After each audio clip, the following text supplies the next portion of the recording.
இன்னைக்கு வந்து நம்ம பார்க்க போகிறது டிஎன்பிஎஸ்சி டெட்டோட சயின்ஸ் வீடியோ தான். இதில் வந்து நோய்களை பற்றி கொடுத்துருக்காங்க. அது வந்து பாக்டீரியாவால் வருதா வைரஸால் வருதா அதை பற்றி வந்து இந்த பாக்ஸில் கொடுத்துருக்காங்க. பாக்டீரியாவால் உண்டாகும் நோய் வந்து ஃபர்ஸ்ட் பாருங்க, சால்மோனெல்லோசிஸ் அப்படின்ற நோய். இது வந்து ஒரு வயிற்றுப்போக்கு நோய் அப்படின்னு கொடுத்துருக்காங்க. இது வந்து பாக்டீரியா, ஞாபகம் வச்சுக்கணும்.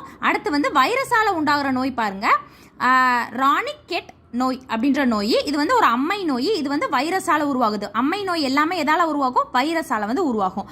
அடுத்து ஆன்ஜிஃபர்ஜில்லஸ் அப்படின்ற நோய் வந்து இது வந்து என்ன ஆகும் அப்படின்னா வந்து பலவீனம் நலிந்து போதல் அப்படின்றது வந்து இந்த நோய்க்கான இது வந்து ஒரு பூஞ்சையால உண்டாகிற நோய் அப்படின்னு சொல்றாங்க. அடுத்து வந்து தேனீக்களை பத்தி கொடுத்துருக்காங்க. தேனீக்கள்ல வந்து வேலைக்கார தேனியோட வேலை என்ன அப்படின்னா வந்து மலர்கள்ல இருக்கிற தேனை சேகரிக்கிறது, அதை வந்து வச்சு இளந்தேனிகள்லாம் வந்து வளர்க்கிறது. அதெல்லாம் வந்து வேலைக்கார தேனியோட வேலைகள் அப்படின்னு சொல்றாங்க. தேனீகள் வந்து ஒரு மிக சிறந்த மருந்தாகவும் அதிக ஊட்டச்சத்து நிறைந்த உணவாகவும் பயன்படுது அப்படின்னு கொடுத்துருக்காங்க.